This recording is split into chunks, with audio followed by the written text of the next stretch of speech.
Hello everybody, yeah, it's Warhammer here with another bit of Total War, Warhammer 2 quick match gameplay. This time around we are on the map Storm Demon, playing as the Forces of the Empire, well, once again against the Forces of the Greenskins. And for this match I want to shake things up once again, do something a little bit different. And although we are still very much focusing on that cav-centric gameplay, I don't want to throw in some units that I honestly haven't used in a while and I don't see people use very often ever since the Accusation rework, and that is the Witch Hunter. Because, well, one of the things that's gotten kind of popular with a lot of Greenskin players is bringing stone trolls. And the Witch Hunter can actually, in my opinion, help your troops deal with them rather well. Because what he does have here with Accusation is minus 22% missile resist and minus 30 armor. So this can allow non-AP troops, or otherwise your AP missiles that would traditionally get mitigated a bit, to shout a lot more hurt. He himself still gets mitigated a lot because he does have magic damage, but you bring the Witch Hunter to snipe out lords, infantry, that sort of thing. So going over the build here, we do have Balthazar Gelt, the only way you can get 2 Witch Hunters and have a caster on the field. We've got Final Transmutation as well as the Plague of Rust on him. Plague of Rust, I think, kind of necessary nowadays to counteract Boarboy Big Guns in particular, if you're trying to use Knights of the Blazing Sun. Back in the day, if you were going for this sort of mid-tier cav, it was pretty easy because with 60 armor, Boarboy Big Guns would take a lot of damage and you could surround them and beat the crap out of them. With 75 armor, it's been more of an issue. With 85, it's a really big issue. So, yeah, we are bringing Plague of Rust there. We've also got Arcane Conduit and Staff of Volans to be able to spam magic for days. 2 Witch Hunters, as mentioned, both just have Accusation, and they are slightly in front of our infantry line, which is just Spears and Sigmar Sons. 4 Outriders in the front, 4 Knights of the Blazing Sun out on the flanks, giving us quite a lot of punching power. Now, for my opponent, he has gone with a rather wide Greenskin build. We do see some Goblin Wolf Rider archers here, supported by the Moonhowlers on the flank, so you don't see all that often. And we are going to push forward, try to pressure them a little bit with the Outriders, pop a few shots, knock a few of those Goblin Wolf Riders down, but it's really not a place I want to be using up my ammo. Wolf Rider archers are pretty efficient against cavalry or skirmish cavalry because they are just so cheap and throw away. So that is going to be a little annoying here. They are pressuring my Outriders. In turn, I'm trying to pressure them back with Knights of Blazing Sun and losing a few Outriders here. In the process, getting chipped down by those Goblin arrows. But really, the idea is we want to whittle down these Boarboy Big Guns. My opponent's army does include 2 units of Boarboy Big Guns. One of them is the Broken Tusk Mop in these sort of combined forces with Orc Boarboys. So an interesting combination that, in my opinion, you don't see all that often. Boarboys are a very rare unit. I don't think they're very good still, but they do give you a little bit of saturation, and they can definitely bog down that front line rather well. So I'd probably take Squig Hoppers over them. Front line is composed of Orc Boys. These guys will crump through my line eventually, but they are definitely cheap, and they're not going to be sort of a massive threat the way, say, Big Guns could be. They are backed by quite a few Orc Air Boys, which can be threatening. They can do quite a lot of damage with their 6 AP. We do have some more Orc Boys in the very back of the army right there, so quite the force. Night Goblins in the center, the AP Cloonies anchoring things. These guys are a big threat. A Black Orc Big Boss coming in with Immunity Psychology aura. Not entirely sure it's really worth it with this sort of build, because, well, you're not using him to support your boars, and AP Gloonies are immune to Psychology. Skarsnik is immune to Psychology. Yeah, sure, you keep the Night Goblin Shaman in, but I don't really think it's worth it. I think you either want him with the Cav or just don't bring him for that function at all. But he does have AP now, so he's quite a threat. We do have the Night Goblin Shaman in there with Vindictive Glare, as well as Itchy Nuisance, big threat to Balthazar if he pops him with Vindictive Glare. And then we do have Skarsnik with his Shrooms, which have been nerfed. They now last a much shorter period of time, have shorter range. Get Spite of the Bad Moon for that boost, and get back here for the extra leadership. So over here, I'm going to be trying to sally out with my cavalry, trying to countercharge these boars, trying to catch them out of position. My opponent here kind of waffling, and in the process going to take quite a lot of heat from the Outriders. They are a little packed on top of each other and taking more damage than I'd like. Over here, boars are closing the gap, so we're going to be forced to back off. Knights of the Blazing Sun countercharging, more Knights of the Blazing Sun countercharging from this angle. We're going to get a full surround here. Unfortunately, I believe all my charges went into the Orc Boarboy, so a little bit of misplay there. Broken Dust Mob taking damage. Over here, Final Transmutation is going to go down on these guys, melting the Black Orc Big Boss, as well as all the troops that are coming in here, melting this Cav Mob. And this is with a single unit of Knights of the Blazing Sun in there. We've also have dropped Accusation on some of these troops. The Orc Boarboys here, unfortunately, I missed the Orc Boarboy Big Guns, but we do get a second Accusation on those guys. Final Transmutation is going to melt all this stuff, including the Shaman who pushed in there, so big misplay there, I think. And over here, in the meantime, we are definitely winning this Cav Mob, though Moonhowlers come in from behind. These guys do cause fear, and the lowish leadership on Knights of the Blazing Sun is going to start kicking in here and being a problem.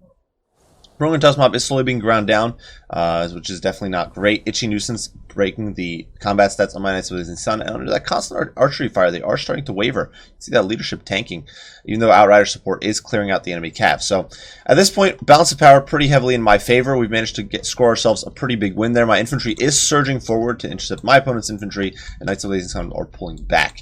But unfortunately, these guys over here kind of breaking. Moonhowlers do rout. But that constant archery fire actually breaks the leadership here, which is pretty nuts. Didn't expect that, but you know, Empire Knights not the best leadership in the game there, and we are going to pull back here and look to get ourselves a surround on this pocket over there. In the meantime, looking at the battlefield, my opponent's forces are definitely a bit separated. His cav has retreated all the way to the back of the map. I didn't have anything to pursue them with, but still, quite a win. Broken Tusk Mob has been shattered, as have the Boar Boys.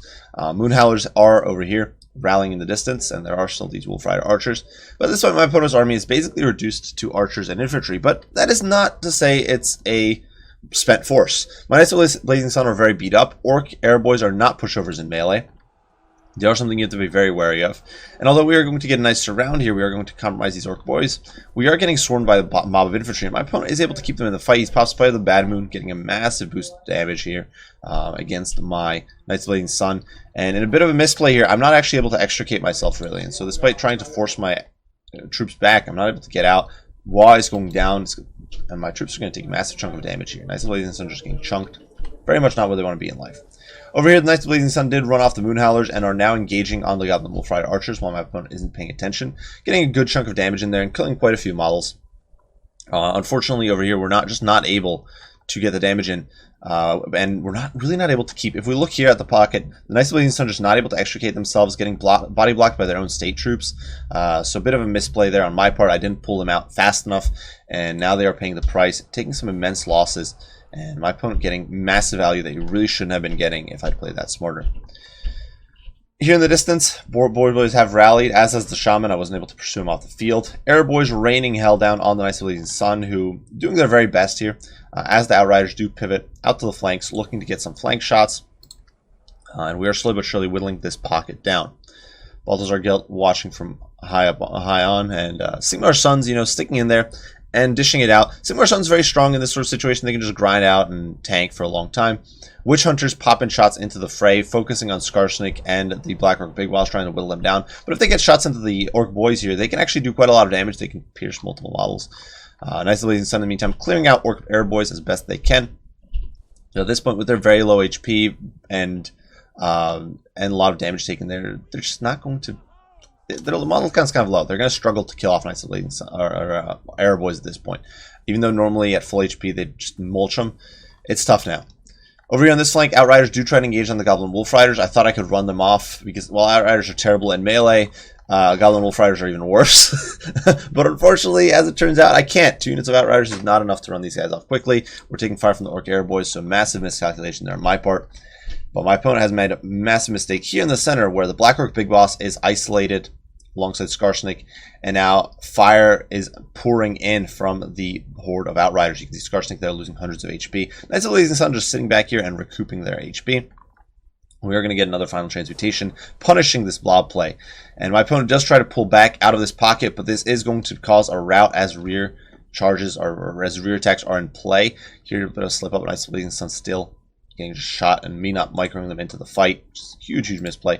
Skarsnik here getting focused out. I know that if I can kill Skarsnik off, leadership is going to start crumbling for the rest of these mid-tier troops.